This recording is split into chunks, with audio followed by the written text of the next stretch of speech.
Buenas noches, jóvenes. Saludos a todos los jóvenes adultos de la Red Action y un saludo muy especial también a todos los jóvenes que nos visitan por primera vez. Todos sean bienvenidos a nuestra reunión de Action a través del Zoom. Seguimos entonces con nuestra serie Afirmando los fundamentos de nuestra fe. Fundamentos que se encuentran en la carta del apóstol Pablo a los Colosenses. Y el día de hoy entonces queremos estudiar el fundamento del compromiso. Ahora, uno de los problemas, jóvenes, de muchas iglesias es la falta de compromiso de los creyentes. Así es, en lugar de ser miembros de la iglesia, son meros asistentes de un culto de adoración dominical. Esta falta de compromiso puede llegar a matar a una iglesia y tú lo ves. En nuestra iglesia también sucede eso y también en nuestra red.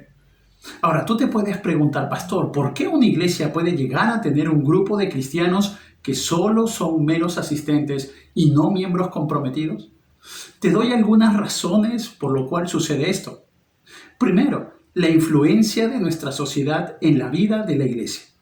Mire, joven, no olvides que vivimos en una sociedad fragmentada, despersonalizada, individualista en extremo. Así es, esa es nuestra sociedad, donde solo importo yo y punto, donde solo importa mi éxito. Cada vez se ha ido perdiendo toda relación con los demás. Vivimos vidas agitadas que se resumen en me levanto, trabajo muchas horas, llego a casa y duermo. Y eso se está haciendo una rutina de todos los días. Ya no nos sentimos parte de una familia y lamentablemente esa búsqueda de pertenencia se ha trasladado a los casinos, a los clubes, a las pandillas, al consumismo. La gente se siente más sola que nunca y ese individualismo se ha trasladado también a la iglesia. Los nuevos creyentes solo quieren ser asistentes y punto. Nada de compromiso. Pero por otro lado está también nuestra actitud hacia la iglesia. Eso también se observa en las iglesias, en los creyentes. Suele estar centrado en nosotros mismos. Venimos a la iglesia para recibir, para entretenernos, para pasar el rato. Quizás tú hayas escuchado a más de uno decir, ¡ay, qué aburrido, no voy a la iglesia! La pregunta de ese creyente sería, ¿qué puede hacer mi iglesia por mí? ¿Qué beneficio voy a yo recibir al ir a la iglesia? Pero lo tercero también, nos hemos vuelto más independientes. Hay mucha gente que no se casa, alarga su juventud, pero tiene trabajo, no le va mal, gana bien, se siente seguro, se paga todo, no necesita de nadie. Se acostumbró a la vida independiente. Viene a la iglesia, pero no se involucra. Todo en su vida es práctico. La iglesia también es parte de esa practicidad. Nada más. Tiene todo para comprometerse, pero no lo hace. Pero también nos hemos vuelto más críticos. Cuestionamos todo. Y como no nos involucramos en la iglesia, muy pronto le encontramos defectos. Tratamos a la iglesia con la mentalidad de consumidor, buscando el mejor producto, la mejor iglesia, el mejor pastor. Vamos a evaluar, a ver este pastor, a ver este otro pastor, a ver este líder, a ver esta iglesia. Todo esto ha dado origen, jóvenes, a cristianos ovnis. Cristianos voladores no identificados. Deambulan de iglesia en iglesia. No quieren pertenecer, sino solo asistir. No quieren ser miembros comprometidos, sino solo meros asistentes. No quieren ser parte de una familia, sino solo personas solas. En pocas palabras, nunca estarán dispuestos a comprometerse con Cristo y con su obra. Y un cristiano sin compromiso es presa fácil de ser confundido por cualquier pensamiento herético o filosofía hueca que este mundo día a día propone. Este era el temor, ¿sabes?, del apóstol Pablo, que los creyentes en la iglesia en Colosas caigan en las garras de la herejía que amenazaba a la iglesia en ese tiempo. ¿Te acuerdas cuál era esa herejía que estaba golpeando una y otra vez las sociedades entonces?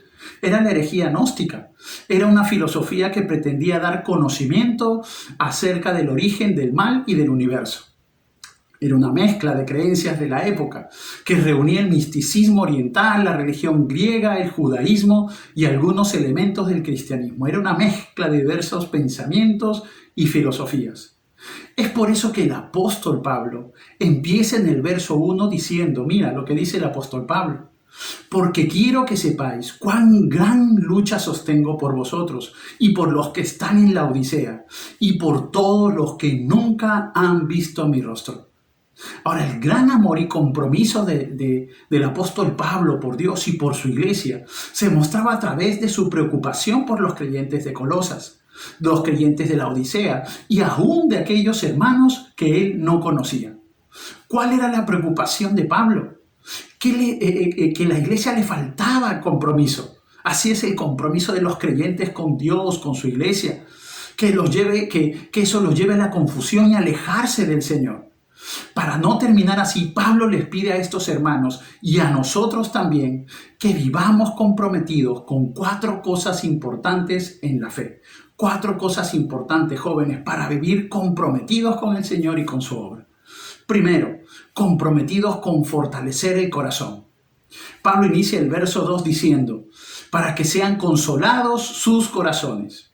La palabra consolados podría traducirse como fortalecido. Es como si Pablo les estuviera diciendo, tengo una gran agonía por ustedes. No quiero que caigan en doctrina falsa. No quiero que sean arrastrados por el error. No quiero que sean arrastrados por el error. Quiero que sean fuertes en el corazón, firmes en el corazón. Ahora, cuando Pablo manifestó su deseo de ver el corazón de cada uno de los colosenses fortalecido, no se refería solo a sus emociones. En la Biblia el término corazón, por lo general, se refiere al ser interior, al centro de la vida. A menudo es utilizado como sinónimo de mente. En Jeremías capítulo 17, verso 9, nos dice, engañoso es el corazón más que todas las cosas y perverso. ¿Quién lo conocerá? El Salmo 53:1 añade, dice el necio en su corazón, no hay Dios. Ahora, tal como lo indican estos versículos, el corazón se refiere a la mente, donde tiene lugar el pensamiento. Ahora, las emociones son la respuesta a lo que sucede en el corazón y a lo que la mente percibe. Así es, las emociones son esa respuesta a lo que sucede en nuestra mente, en nuestro corazón. Entonces, la manera de controlar las emociones es a través de la mente. Las emociones responden a lo que la mente percibe como verdadero. Tus emociones responderán a lo que tu mente percibe como verdadero, así es. Inclusive, aún si eso no es verdad. Mira, vamos a probarlo en este momento. ¿Alguna vez te has estado en la calle a punto de cruzar la pista y un auto pasó tan cerca de ti que produjo en tu mente el pensamiento de haber sido arrollado? ¿Qué sensación te produjo esta experiencia? No sufriste el accidente, pero tu mente lo percibió así y tus emociones respondieron a eso. Ahora, ¿sabes lo que eso me enseña de las emociones? ¿Sabe lo que eso nos debe enseñar a todos? Es que nunca debemos confiar en ellas, nunca. Nunca confíes en tus emociones, porque si lo haces, puedes hacer que tus emociones hagan lo que tú quieres si tan solo puedes hacer que tu mente piense en percibir esto. Y la única manera en la que puedes controlar tus emociones es asegurándote de que tu mente está llena de la verdad divina. Las emociones son como niños pequeños malos. Van a estar fuera de control si no lo controlamos. Pero pastor, ¿cómo los controlo? Tú las vas a controlar indirectamente al alimentar la mente de la verdad bíblica. Las emociones van a responder de forma adecuada. La clave entonces, jóvenes, para la conducta y la clave para controlar las emociones es el corazón. El corazón es visto como la mente. Entonces necesitamos, ¿qué cosa? Necesitamos implantar la verdad en la mente y controlará también las respuestas a nuestras emociones. Si guardamos en nuestra mente, en nuestro corazón, la palabra de verdad, la palabra de Dios, entonces nuestras emociones reaccionarán ante ello. Es por eso que la Biblia nos aconseja, sobre toda cosa guardada, guarda tu corazón, porque de él mana la vida. Ahora, ¿qué significa esto? Guarda tu mente con toda diligencia, porque de él mana la vida. Debes proteger tu mente, no dejar que nadie haga cortocircuito con ella. Asimismo nos dice, oye hijo mío, y sé sabio, y endereza tu corazón al camino. Guía tu corazón, guárdalo y guíalo para que pueda oír y percibir la verdad y para que tu emoción pueda responder a la verdad, para que no te confundas. Los creyentes debemos entonces guiar nuestro corazón, de manera que sigamos el camino agradable a Dios. Pero para lograrlo, jóvenes, necesitamos de la ayuda del Señor. El Salmo 139, versos 23 y 24 nos dice: examíname, oh Dios, y entonces mi corazón, pruébame. Examíname, oh Dios, y conoce mi corazón. Pruébame y conoce mis pensamientos. Y ve si hay en mi camino de perversidad y guíame en el camino eterno. Guarda el corazón, guía el corazón, pídele a Dios que proteja tu corazón. Jesús dijo en Mateo capítulo 12, verso 35. El hombre bueno del buen tesoro del corazón saca buenas cosas, y el hombre malo del mal tesoro saca malas cosas. Toda la bondad saldrá de la mente, del corazón, y la mente debe guiar el patrón de la conducta. Entonces, fortalecer el corazón significa una mente firme, una mente que tiene valentía, una mente que tiene convicción, una mente que cree, una mente que tiene principios. Ahora, tú puedes hacerte la pregunta: ¿cómo puedo tener una mente fuerte, una mente con convicciones firmes? En Efesios capítulo 3, verso 16, Pablo nos da la respuesta: para que os dé, conforme a las riquezas de su gloria, el ser fortalecidos con poder en el hombre interior por su espíritu. ¿Quién es el que fortalece entonces la mente? ¿Sabes quién es? El Espíritu Santo. Conforme cedemos al poder del Espíritu de Dios, conforme andamos en el Espíritu, Él fortalece el hombre interior, nuestro corazón, nuestra mente. Es entregarle al Espíritu de Dios el control de tu vida, día tras día, momento tras momento. Y el Espíritu de Dios alimentará a ese hombre interior. El Espíritu de Dios alimentará y fortalecerá tu mente. Ahora, conforme cedemos momento a momento a la presencia del Espíritu Santo, somos así fortalecidos. Solo un cristiano comprometido, joven, recuerda esto, solo un cristiano comprometido es aquel que es fuerte en su mente, en sus convicciones, en las cosas que conoces y crees acerca del Señor. Cuida tu mente, joven. Cuida tu mente, fortalece tu mente, siendo guiado día a día por el Espíritu Santo del Señor. De esa manera serás un joven comprometido con Dios y con la obra. Dos jóvenes. Lo segundo en lo cual debemos ser comprometidos es con la unidad en amor. Con la unidad en el amor. Pablo sigue diciendo que el creyente debe mostrar su compromiso con Dios y con la iglesia unidos en amor. La palabra unido significa vinculado. El sentido de esta palabra habla de la unidad de todas sus partes en un solo cuerpo. Entonces, en el sentido espiritual debemos estar unidos, y aquel pegamento espiritual que nos mantiene unidos a todos los creyentes es el amor. Ese es el pegamento espiritual que mantiene a los creyentes unidos en un solo cuerpo. Los creyentes comparten una vida común cuyo fundamento es el amor. Todos los creyentes poseen la misma vida eterna. Todos llegan a Cristo por el mismo camino. Y todos son puestos en el cuerpo de Cristo por el mismo Espíritu. Los creyentes son uno en Cristo Jesús. Gálatas capítulo 3, verso 28 nos dice: ya no hay judío ni griego, no hay esclavo ni libre, no hay varón ni mujer, porque todos vosotros sois uno en Cristo Jesús. Todos, jóvenes, hemos llegado a Cristo de la misma manera. Todos somos salvos por el mismo método, por el mismo Dios, como cualquier otro creyente. Todo creyente posicionalmente está unido en Cristo. Pero, ¿sabes? La preocupación de Pablo era que los creyentes desplegaran su unidad en la vida de forma práctica. Así es en el día a día. Posicionalmente somos un solo cuerpo, pero eso debemos llevarlo a la práctica. Pablo escribió a los Corintios: os ruego pues, hermanos, por el nombre de nuestro Señor Jesucristo, que habléis todos una misma cosa y que no haya entre vosotros divisiones, sino que estéis perfectamente unidos en una misma mente y en un mismo parecer.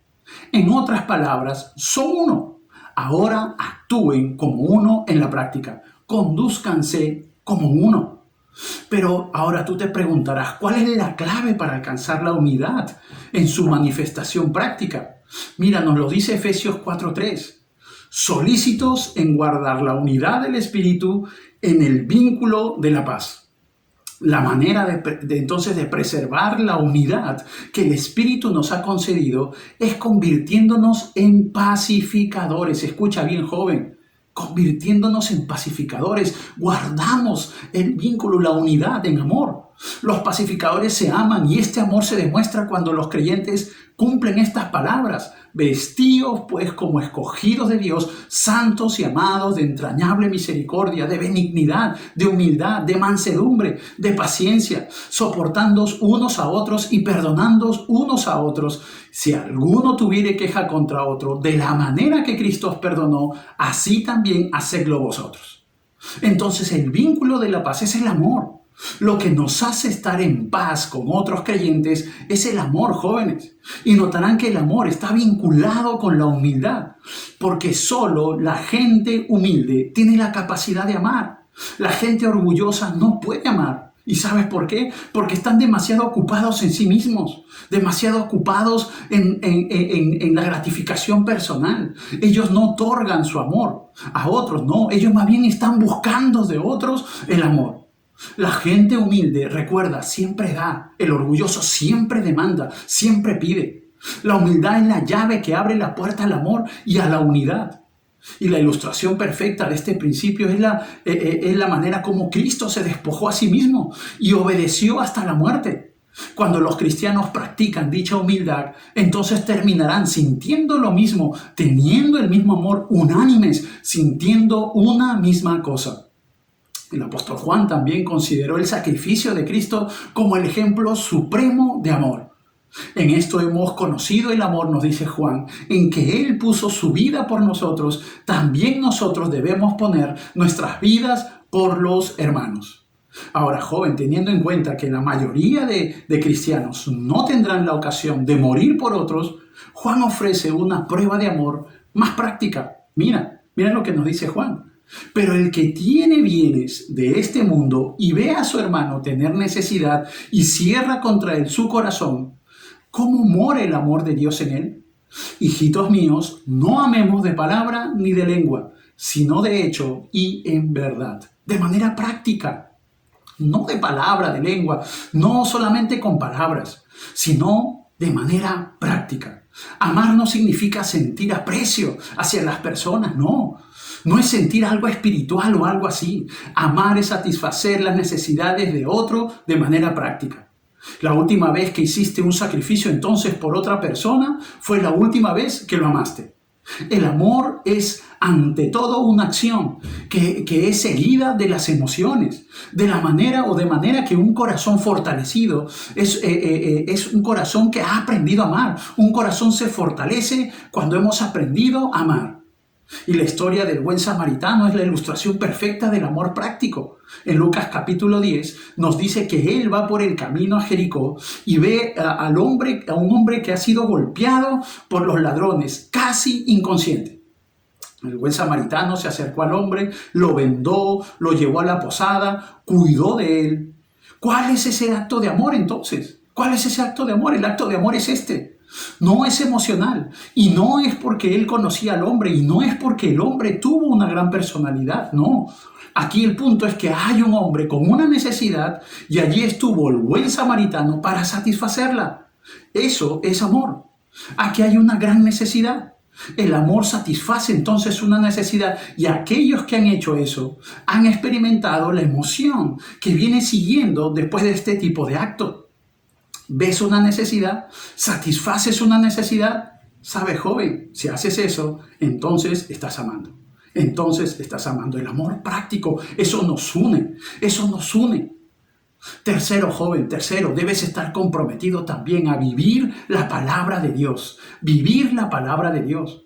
Pablo continúa diciendo en el verso 2. hasta alcanzar las riquezas de pleno entendimiento a fin de conocer el misterio de Dios, el Padre, y de Cristo, en quien están escondidos todos los tesoros de la sabiduría y del conocimiento. Y esto lo digo para que nadie os engañe con palabras persuasivas, porque aunque estoy ausente en cuerpo, no obstante en espíritu estoy con vosotros, gozándome y mirando vuestro buen orden y la firmeza de vuestra fe en Cristo Jesús. Ahora, Pablo desea que los colosenses también experimenten todas las riquezas que provienen del pleno entendimiento. Esta palabra entendimiento se refiere a la aplicación cotidiana de los principios bíblicos. Aplicación cotidiana, diariamente, de los principios de la palabra de Dios en nuestra mente, en nuestro corazón. Sin este entendimiento, los creyentes son incapaces entonces de disfrutar todas las bendiciones que les pertenecen en Cristo Jesús. Por ejemplo, una persona que duda si va a ir al cielo no puede aguardar con esperanza las bendiciones que allí recibirá. Cuando el creyente vive de manera práctica la verdad, llega a comprenderla en realidad. Y esto a su vez le confiere la seguridad de su salvación. En el Nuevo Testamento concluye que el conocimiento de la verdad y la puesta en práctica de la misma resulta en un pleno entendimiento. Conozco la verdad, lo llevo a la práctica, resulta entonces en un pleno entendimiento de lo que Dios quiere para mi vida. Una de las mayores inquietudes de los creyentes es acerca de su salvación. Y aun cuando han leído muchos libros que les dan seguridad, el mayor problema que evidencian no es la falta de conocimiento, sino la falta de aplicación práctica de las verdades que ya conocen. Dudan de su salvación, pero no los ejercitan en la fe. La verdad que está cimentada en un corazón fortalecido, después se manifiesta en el amor de los creyentes y produce como resultado una convicción firme y profunda. Recibes la verdad que en tu mente, tu voluntad que es fortalecida, se manifiesta a sí misma en amor, obediente a otros. Y el resultado es una convicción estable de que esto es verdad.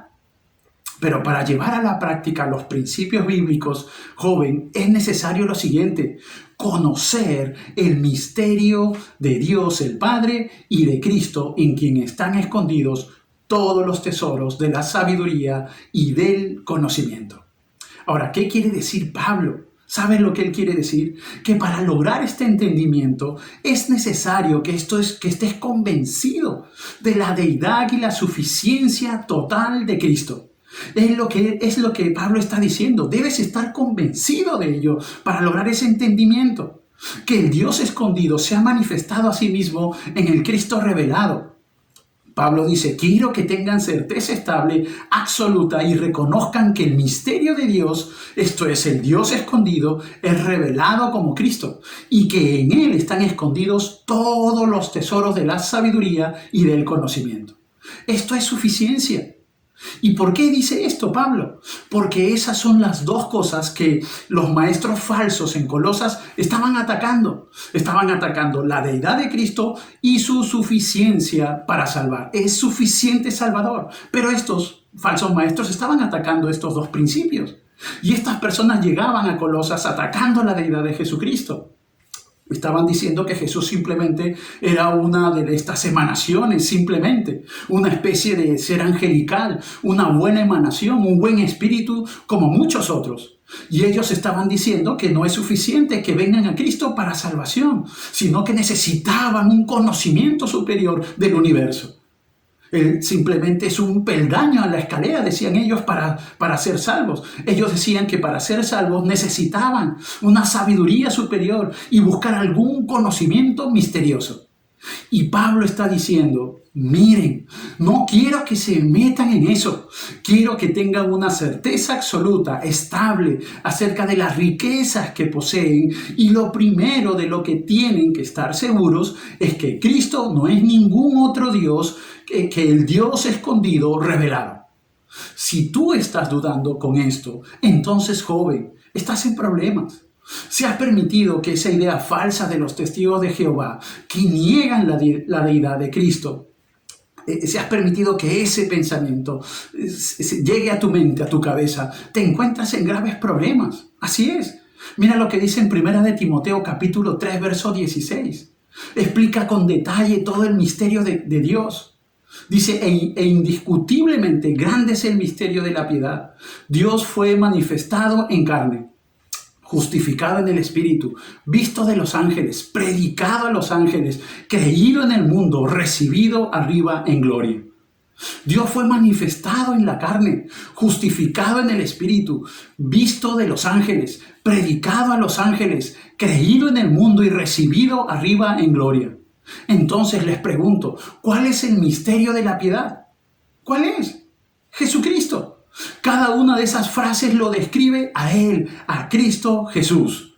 Ahora, a partir de esa confianza estable de que Jesús es Dios y que Él es suficiente para salvarnos, suficiente para salvar nuestras vidas del pecado, podemos confiar en el tesoro de la sabiduría y el conocimiento que Él nos regala, que se encuentra en su palabra.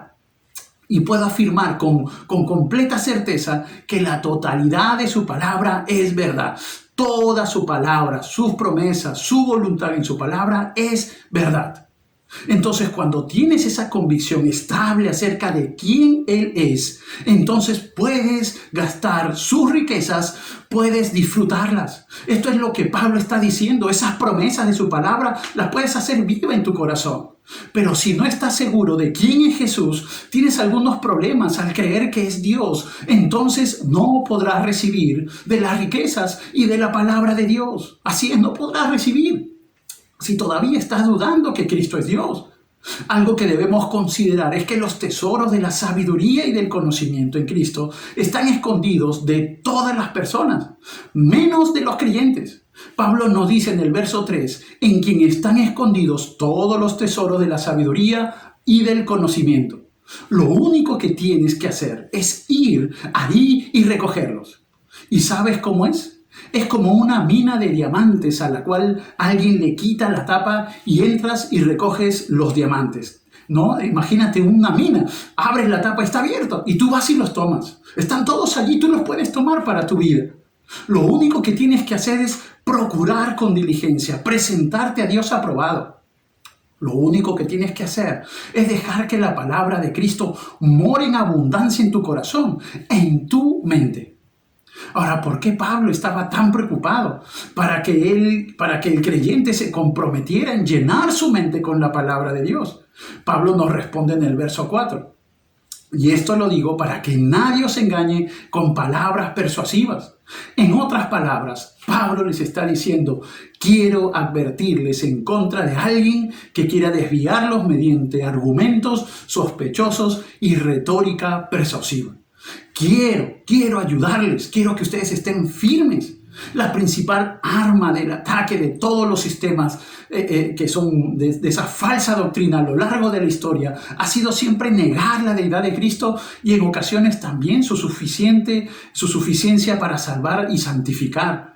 Cualquiera que reduce entonces, recuerda siempre esto, joven, cualquiera que reduce a Cristo a menos de la deidad o a cualquiera que añade algo a su suficiencia salvadora es culpable de enseñar doctrinas de demonios. Entonces, Pablo desea que los colosenses y todos los cristianos resistan a la enseñanza engañosa de Satanás y solo podría ser resistida al tener convicciones estables, firmes en su corazón, confianza profunda de quién es Cristo y su palabra. Jóvenes, no debemos distraernos con filosofías huecas y con falsas enseñanzas. Más bien sigamos fortaleciendo nuestra mente con la verdad de la palabra del Señor, viviendo en amor, en unidad, siendo pacificadores, entendiendo, llevando a la vida práctica las promesas de Dios. Pablo termina esta sección diciendo, porque aunque estoy ausente en cuerpo, no obstante en espíritu estoy con vosotros, gozándome y mirando vuestro buen orden y la firmeza de vuestra fe en Cristo. Pablo mostraba su alegría porque los colosenses permanecían firmes contra los ataques de las falsas enseñanzas, pero se había propuesto que ellos permanecieran arraigados en su verdadero entendimiento y que no cedieran a la duda en vista de los ataques de los falsos maestros. El deseo de Pablo es que se mantengan firmes, para no ceder, firmes en su mente, fortalecidos en su mente con la palabra de Dios, firmes en entender que Cristo es el Señor y que es suficiente Salvador. Y no se van a confundir si están arraigados, tienen una convicción firme a la luz de la palabra. 4 jóvenes, debemos ser comprometidos al andar con Cristo. Ahora, Pablo sustenta toda su exhortación diciendo: por tanto, de la manera que habéis recibido al Señor Jesucristo, andad en Él, arraigados y sobreedificados en Él, y confirmados en la fe, así como habéis sido enseñados. Ahora, los colosenses habían recibido a Jesucristo el Señor, habían afirmado sus convicciones acerca de su deidad y también su suficiencia, y permanecían firmes contra los ataques de los falsos maestros. Pablo les dice: por tanto, sigan andando en Él. Continúen, manténganse así, no se desvíen. ¿Y qué significa andar? Andar significa el estilo de vida, ese estilo de vida diario, nuestra conducta diaria. En otras palabras, Pablo nos dice: no dejen que su cristología sea alterada, confundida. Lo que ustedes creen de Jesús, sigan andando en Cristo, sigan creyendo la verdad acerca de Cristo. Pero el otro lado de andar en Cristo significa también caminar creyendo algo. Significa caminar en una unión con Cristo, siguiendo a Jesús, haciendo lo que Él haría, vivir como Él vivió. No solo mantener fe continua en Él, en una convicción firme, estable, sino mantener un patrón de vida continuo, imitando a Cristo. Primera de Juan capítulo 2, verso 6 nos dice: el que dice que permanece en Él debe andar como Él anduvo. ¿Cómo anduvo Él? ¿Cómo caminó Jesús? Él anduvo en amor, Él caminó en sabiduría, Él anduvo en la verdad, Él anduvo en el Espíritu, Él anduvo en santidad. Todas esas cosas describen en el andar del creyente, del cristiano. Entonces, si tú eres cristiano, imita a Cristo. Cuando los cristianos se enfrentan dilemas en la vida diaria, la pauta a seguir debería consistir en preguntarse: ¿qué haría Jesús en esta situación? ¿Cómo actuaría Cristo frente a los problemas, frente a las decisiones morales en la vida? ¿Saldría como una persona que no es creyente? ¿Mentiría en el trabajo? ¿Estafaría para recibir un bien económico? ¿Actuaría así Jesucristo? Si tú quieres andar como Cristo, Pablo dice que debemos estar arraigados y sobreedificados en Él y confirmados en la fe, así como habéis sido enseñados, nos dice en el verso 7. Al igual que un árbol arraigado con fuerza en la tierra, en un terreno rico de donde obtiene su nutrición, los creyentes debemos estar arraigados con firmeza en Cristo Jesús. El momento de ser plantados se llevó a cabo en la salvación, el día que tuvimos nuestro encuentro con Cristo Jesús. Luego Cristo se convirtió en la fuente de nuestro alimento espiritual, de nuestro crecimiento y de nuestro fruto. Al andar en Cristo, entonces, somos sobreedificados en Él. Entonces, tú te edificas cuando andas en Él, cuando lo obedeces. La fuente de eso es la palabra de Dios. Tú vas a edificar tu vida, vas a caminar con el Señor cuando obedeces la palabra del Señor. Hechos capítulo 20 nos dice: y ahora, hermanos, os encomiendo a Dios y a la palabra de su gracia, que tiene poder para sobreedificaros. Nos edificamos entonces, joven, al conocer la palabra de Dios, la voluntad de Dios y obedecerla. Recuerda, edificamos nuestra vida, nuestro corazón, caminamos con el Señor cuando somos obedientes a su palabra. Y mira, ¿sabes cuál será el resultado? Estar arraigados con firmeza en Cristo y creciendo en Él trae como resultado en los creyentes el ser confirmados en la fe, comprometidos con el Señor, firmes en la fe. Solo así lograremos una vida cristiana saludable. Y por último, joven, 5, comprometidos a ser agradecidos. Debemos estar comprometidos a ser agradecidos. Pablo termina el verso 7 diciendo: abundando en acciones de gracias. ¿Cuál debe ser la actitud de la vida de un cristiano, de un creyente? ¿Cuál debe ser tu actitud? Debe ser de agradecimiento, debe ser agradecido por las riquezas que estoy disfrutando, por la vida, por conocer al Señor, por regalarme sabiduría y conocimiento de su palabra, porque en Él puedo amar a mis hermanos y decirles de esa manera: Señor, gracias, gracias. Los creyentes arraigados en Cristo, sobreedificados en Él y confirmados en la fe, abundarán en acciones de gracias a Dios, y un corazón agradecido por todo lo que Dios nos ha dado en Cristo nos permitirá asirnos con fuerza a la verdad de la palabra del Señor. Caminaremos con Él, seremos creyentes comprometidos con el Señor y con su obra. Amigo, tú que nos visitas por primera vez, tú no puedes ser un hombre, una mujer agradecido con el Señor. Quizás no podrás reconocer a Jesús como Dios solo porque lo conozcas. No, solamente quizás vas a decir, pero yo lo conozco, yo he estudiado de Él. Pero sabes, necesitamos tener una relación con Dios. Y no puedes tener esa relación por el pecado que mora en ti. El pecado nos aleja de Dios. Ahora tú puedes decir, pero yo no estoy lejos de Dios, no me he peleado con Dios. Yo estoy bien con Dios. Las personas viven lejos de Dios, viven peleadas con Dios porque viven en pecado. El pecado que toda persona arrastra desde nuestros primeros padres. El pecado nos alejó de Dios, el pecado hizo que tú y yo nos rebelemos contra Dios y vivamos en oscuridad lejos de su presencia. Ahora tú puedes decir, pastor, yo no tengo pecado, soy una buena persona, yo me voy al cielo el día que muera. El pecado, joven, se manifiesta en nuestras vidas a través de la rebeldía, del odio, de la desobediencia, de los pleitos, del egoísmo. El pecado nos condena y nos lleva a vivir en el infierno por la eternidad, apartado de Dios, sin ninguna esperanza de vida, sin ninguna esperanza de salvación. Esa es nuestra posición. La ira de Dios, dice la Biblia, está sobre nosotros todos los días. Pero ¿sabes qué, joven? Te tengo una buena noticia. Esa buena noticia es Jesucristo. ¿Sabes? Dios se hizo hombre en la persona de su Hijo Jesucristo y vino a este mundo para derrumbar esa barrera que el pecado había establecido entre Dios y los hombres. Jesucristo vino a este mundo para traer salvación. Él vino a morir en la cruz para pagar la deuda de nuestro pecado. En la cruz debimos haber muerto tú y yo. Así es, tú y yo debimos haber muerto por nuestra falta.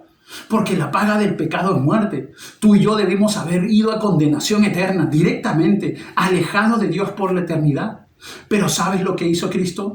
Tomó nuestro lugar y recibió el castigo por todos nuestros pecados. Su sangre perfecta, su sangre sin mancha, fue suficiente pago por nuestro pecado. Él recibió el castigo para que tú y yo podamos recibir salvación.